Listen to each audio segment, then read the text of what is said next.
നമസ്കാരം ശ്രോതാക്കളെ, എല്ലാവർക്കും ഈ ആഴ്ചയിലെ ന്യൂസ് ടൈമിലേക്ക് സ്വാഗതം. വാർത്തകളുമായി ഞാൻ മയ്യ. ആദ്യമായി പ്രധാന ഇന്ത്യൻ വാർത്തകൾ. നളന്ദ സർവകലാശാലയുടെ പുതിയ ക്യാമ്പസ് പ്രധാനമന്ത്രി ശ്രീ നരേന്ദ്രമോദി ബുധനാഴ്ച ഉദ്ഘാടനം ചെയ്തു.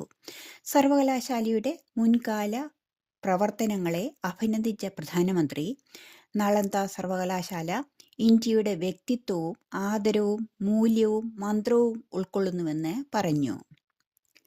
പരീക്ഷാ പ്രക്രിയയുടെ ഏറ്റവും ഉയർന്ന തലത്തിലുള്ള സുതാര്യതയും പവിത്രതയും ഉറപ്പാക്കുന്നതിന് UGC നാഷണൽ എലിജിബിലിറ്റി ടെസ്റ്റ് 2024 പരീക്ഷ റദ്ദാക്കുവാൻ ഇന്ത്യ ഗവൺമെന്റ് വിദ്യാഭ്യാസ മന്ത്രാലയം തീരുമാനിച്ചു.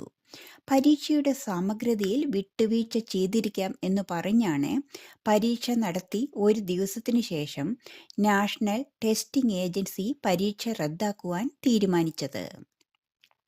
അതേസമയം ഈ വിഷയത്തിൽ സമഗ്രമായ അന്വേഷണത്തിനായി വിഷയം സെൻട്രൽ ബ്യൂറോ ഓഫ് ഇൻവെസ്റ്റിഗേഷന് കൈമാറുന്നു എന്നും വിദ്യാഭ്യാസ മന്ത്രാലയം വാർത്താക്കുറിപ്പിൽ പറഞ്ഞു. ഡൽഹിയിലും പരിസര പ്രദേശങ്ങളിലും കൊടും ചൂടിലും ഉഷ്ണതരംഗത്തിലും 20 പേർ മരിച്ചു. സൂര്യാഘാതമേറ്റ് 50-ലേറെ പേർ ചികിത്സ തേടിയതായാണ് റിപ്പോർട്ട്. ഇവരിലേറെ പേരും തൊഴിലാളികളും റിക്ഷക്കാരും ആണ്. അതേസമയം സൂര്യാഘാതമേൽക്കുന്നവർക്ക് ചികിത്സ ലഭ്യമാക്കുവാൻ മുൻഗണന നൽകണമെന്ന് കേന്ദ്ര ആരോഗ്യ മന്ത്രാലയം നിർദ്ദേശം നൽകി. കേന്ദ്ര ആരോഗ്യ മന്ത്രിയുടെ നേതൃത്വത്തിൽ ഉന്നതതല യോഗം ചേർന്ന് സ്ഥിതിഗതികൾ വിലയിരുത്തുകയും ചെയ്തിട്ടുണ്ട്.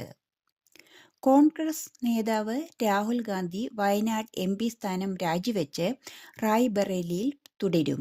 പകരം പ്രിയങ്ക ഗാന്ധി വയനാട്ടിൽ മത്സരിക്കും.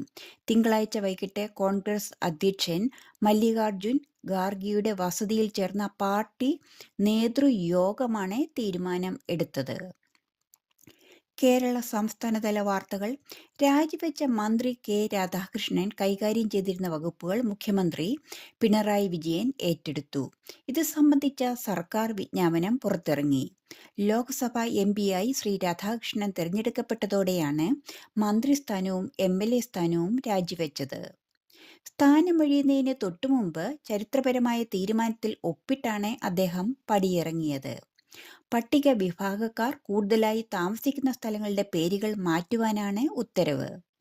ഇത് സംബന്ധിച്ച ഉത്തരവിൽ ഒപ്പുവെച്ചതിന് ശേഷമാണ് പട്ടികജാതി പട്ടികവർഗ ദേവസ്വം വകുപ്പ് മന്ത്രിസ്ഥാനം ശ്രീ രാധാകൃഷ്ണൻ രാജിവെച്ചത്.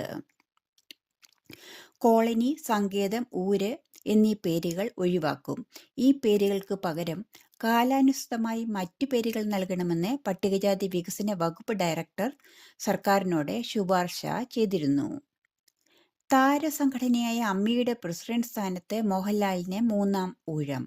മോഹൻലാലിനെതിരെ മത്സരിക്കുവാൻ 3 പേർ പത്രിക നൽകിയെങ്കിലും അംഗങ്ങളുടെ ശക്തമായ എതിർപ്പിൽ പിന്മാറുകയായിരുന്നു. ട്രഷറർ സ്ഥാനത്ത് ഉണ്ണി മുകുന്ദനും എതിരില്ലാതെ തെരഞ്ഞെടുക്കപ്പെട്ടപ്പോൾ ജനറൽ സെക്രട്ടറി, വൈസ് പ്രസിഡന്റ് സ്ഥാനങ്ങളിലടക്കം മത്സരം ഉറപ്പായി. സംസ്ഥാനത്തെ അതിതീവ്ര മഴയോടെ കാലവർഷം ശക്തി പ്രാപിക്കുന്നു. ബുധനാഴ്ച വരെ വടക്കൻ ജില്ലകളിൽ അതിതീവ്ര മഴയ്ക്കും മധ്യ കേരളത്തിൽ അതിശക്തമായ മഴയ്ക്കും തെക്കൻ ജില്ലകളിൽ ശക്തമായ മഴയ്ക്കും സാധ്യത ഉണ്ടെന്നാണ് കാലാവസ്ഥാ വകുപ്പിന്റെ പ്രവചനം. ഉയർന്ന തിരമാലയ്ക്കും കടലാക്രമണത്തിനും സാധ്യതയുള്ളതിനാൽ ദേശീയ സമുദ്രസ്ഥിതി പഠന ഗവേഷണ കേന്ദ്രം കാസർഗോഡ്, കണ്ണൂർ തീരങ്ങൾക്ക് പ്രത്യേക ജാഗ്രതാ നിർദ്ദേശം നൽകിയിട്ടുണ്ട്. പ്രധാന ഓസ്ട്രേലിയൻ വാർത്തകൾ. മെൽബൺ നഗരത്തിൽ സതേൺ ക്രോസ് സ്റ്റേഷന് സമീപം കഴിഞ്ഞ ബുധനാഴ്ച ബോംബ് ഭീഷണി ഉണ്ടായി. ബോംബ് സ്ക്വാഡിന്റെ പരിശോധനയിൽ ഒരാൾ അറസ്റ്റിലായി എന്നാണ് അറിയുവാൻ കഴിയുന്നത്. മറ്റു ഭീഷണികൾ ഇല്ലെന്നാണ് പോലീസിന്റെ ഇപ്പോഴത്തെ വിലയിരുത്തൽ. സ്വതന്ത്ര ട്രൈബ്യൂണലിന്റെ തീരുമാനപ്രകാരം ഓസ്ട്രേലിയൻ പാർലമെന്റ് അംഗങ്ങളുടെയും പൊതുപ്രവർത്തകരുടെയും ശമ്പളം 3.5% ആയി ജൂലൈ മുതൽ വർദ്ധിക്കുന്നു. ഓസ്ട്രേലിയയിൽ ബാങ്കിംഗ് പലിശ നിരക്കിൽ മാറ്റമില്ലാതെ തുടരുവാൻ RBI തീരുമാനമായി. ഒപ്പം 4.35% തന്നെ തുടരുവാനാണ് റിസർവ് ബാങ്ക് തീരുമാനിച്ചിരിക്കുന്നത്. അതേസമയം നാണയപ്പെരുപ്പം കുറയ്ക്കുവാനുള്ള നടപടികൾ തുടരുമെന്ന് റിസർവ് ബാങ്ക് വ്യക്തമാക്കുന്നു. ഭവന വായ്പ തിരിച്ചടയ്ക്കുവാൻ ബുദ്ധിമുട്ടുന്നവരുടെ നിരക്ക് കൂടിയതായി എന്നും 1.6% ലോണുകൾ കുടിശ്ശികയെന്നും റിപ്പോർട്ടുകൾ സൂചിപ്പിക്കുന്നുണ്ട്. ഓസ്ട്രേലിയൻ സംസ്ഥാനമായ വിക്ടോറിയയിൽ തുടർച്ചയായി 7ാമത്തെ ഫാമിലും പക്ഷിപ്പനി കണ്ടെത്തിയതിനെ തുടർന്ന് ദശലക്ഷത്തിലധികം കോഴികളെ കൊന്നൊടുക്കുന്നു. ഏവിയൻ ഇൻഫ്ലുവൻസ വൈറസാണ് ഈ രോഗത്തിന് കാരണം. ഒരു പക്ഷിയിൽ നിന്ന് മറ്റൊരു പക്ഷിയിലേക്കും മൃഗങ്ങളിലേക്കും പടരുവാൻ സാധ്യതയുള്ള രോഗമാണ് ഇത്. ഫാമുകളിൽ ഒന്നിനു പുറകെ ഒന്നായി പക്ഷിപ്പനി സ്ഥിരീകരിക്കുന്ന സാഹചര്യത്തിൽ കർഷകർ കടുത്ത ആശങ്കയിലാണ്.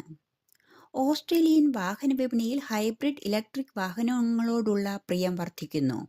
Federal chamber of automotive industries പുറത്തിറക്കിയ കാർ വിൽപ്പനയുടെ റിപ്പോർട്ടിൽ റെക്കോർഡ് വിൽപ്പനയാണ് രേഖപ്പെടുത്തിയത്. ഓസ്ട്രേലിയയിൽ പുതിയതായി വാങ്ങുന്ന കാറുകളിൽ 1/4 കാർബൺ എമിഷൻ കുറഞ്ഞ വാഹനങ്ങളാണ്. ഇന്ധനച്ചെലവ് കുറയ്ക്കുകയെന്ന ഉപഭോക്താവിൻ്റെ ലക്ഷ്യത്തിനൊപ്പം ഫോസിൽ ഇന്ധനങ്ങളുടെ ഉപയോഗം ചുരുക്കുകയെന്ന ഫെഡറൽ സർക്കാരിൻ്റെ ലക്ഷ്യത്തെയും സഹായിക്കുന്നതാണ് പുതിയ കണക്കുകൾ. ഓസ്ട്രേലിയ ചൈന ബന്ധം വീണ്ടും തളിർക്കുന്നു. 5 ധാരണാപത്രങ്ങളിൽ രാജ്യങ്ങൾ ഒപ്പുവെച്ചു. ചൈനീസ് പ്രീമിയറും ഓസ്ട്രേലിയൻ പ്രധാനമന്ത്രിയും നടത്തിയ ചർച്ചകൾക്ക് പിന്നാലെയാണ് ഈ ഉടമ്പടി. ഇരു സൈന്യങ്ങൾ തമ്മിലുള്ള ആശയവിനിമയം മെച്ചപ്പെടുത്തുവാനും ചർച്ചകൾ നടത്തി. രാജ്യത്തിൻ്റെ സുരക്ഷാ സംബന്ധമായ വെല്ലുവിളികളെ നേരിടുവാൻ ചില മാറ്റങ്ങൾ അനിവാര്യമായതിനാൽ വിദേശ രാജ്യങ്ങളിൽ നിന്നുള്ളവർക്ക് ഓസ്ട്രേലിയൻ സൈന്യത്തിൽ ചേരുവാൻ ഡിഫൻസ് ഫോഴ്സ് അപേക്ഷകൾ സ്വീകരിക്കുന്നു. ജൂലൈ മുതൽ ഓസ്ട്രേലിയയിൽ സ്ഥിരതാമസക്കാരായ ന്യൂസിലൻഡ് പൗരന്മാർക്ക് ഇത്തരത്തിൽ ഓസ്ട്രേലിയൻ ഡിഫൻസ് ഫോഴ്സിൽ ചേരുവാൻ അപേക്ഷിക്കാം. അടുത്ത വർഷം മുതൽ UK-യും US, കാനഡ ഉൾപ്പെടെയുള്ള മറ്റു രാജ്യങ്ങളിൽ നിന്നുള്ള റിക്രൂട്ട്മെൻറ്റുകളിലേക്കും ഇത് വ്യാപിപ്പിക്കും. കായിക വാർത്തകൾ. 2024 യൂറോ കപ്പിൽ ബെൽജിയം വിജയം കണ്ടെത്തി. ആദ്യ കളിയിലെ ഷോക്കിൽ നിന്നും ഉയർത്തെഴുന്നേറ്റ് യൂറോ കപ്പിലേക്ക് ശക്തമായ തിരിച്ചുവരവ് നടത്തിയിരിക്കുകയാണ് കരുത്തനായ ബെൽജിയം. ഗ്രൂപ്പ് ബിയിൽ നടന്ന മത്സരത്തിൽ റുമാനിയയെ ഏകപക്ഷീയമായ 2 ഗോളുകൾക്കാണ് ബെൽജിയം തകർത്തത്. T20 ലോകകപ്പിലെ രോഹിത് ശർമ്മയുടെ നിരാശപ്പെടുത്തുന്ന പ്രകടനം തുടരുകയാണ്.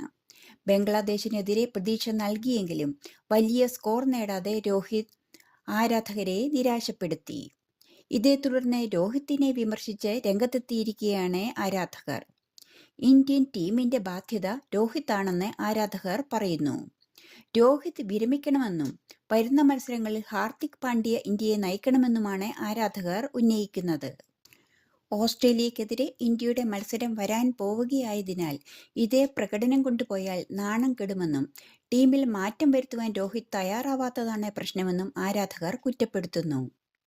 ഇന്ത്യൻ ഓപ്പണർ സ്മൃതി മന്ദാന ഏകദിന ക്രിക്കറ്റിൽ പുതിയ ചരിത്രമെഴുതി. വനിതാ ഏകദിനത്തിൽ മുൻ ക്യാപ്റ്റൻ മിതാലി രാജിന്റെ ഏറ്റവും കൂടുതൽ സെഞ്ചുറികൾ നേടി ഇവർ ഇന്ത്യയുടെ റെക്കോർഡിനൊപ്പം എത്തി. ദക്ഷിണാഫ്രിക്കയ്ക്കെതിരായ 3 മത്സരങ്ങളുടെ പരമ്പരയിലെ ഇന്ത്യയുടെ 2ാം മത്സരത്തിലാണ് സ്മൃതി തന്റെ 7ാം ഏകദിന സെഞ്ചുറി നേടിയത്. ചെന്നൈയിലെ ചിന്നസ്വാമി സ്റ്റേഡിയത്തിലായിരുന്നു മത്സരം. ജൂൺ 16 ഞായറാഴ്ച നടന്ന ഏകദിന പരമ്പരയിലെ ആദ്യ മത്സരത്തിൽ ദക്ഷിണാഫ്രിക്കയ്ക്കെതിരായ ഇന്ത്യയുടെ വിജയത്തിൽ 117 റൺസ് നേടിയ സ്മൃതി മന്ദാന ഇപ്പോൾ വീണ്ടും സെഞ്ചുറി നേടിയിരിക്കുകയാണ്. വനിതാ ഏകദിന ക്രിക്കറ്റിൽ തുടർച്ചയായി സെഞ്ചുറി നേടുന്ന ആദ്യ ഇന്ത്യൻ താരമെന്ന റെക്കോർഡും സ്മൃതി മന്ദാന സ്വന്തമാക്കി. ഇതോടെ ഈ വാരത്തെ ന്യൂസ് ബ്രോഡ്കാസ്റ്റ് സമ്പൂർണ്ണമാകുന്നു. വാർത്തകൾ എഴുതി വായിച്ചതേമായ എല്ലാ ശ്രോതാക്കൾക്കും ശുഭദിനം ആശംസിച്ചുകൊണ്ട് വിടവാങ്ങുന്നു. നമസ്കാരം.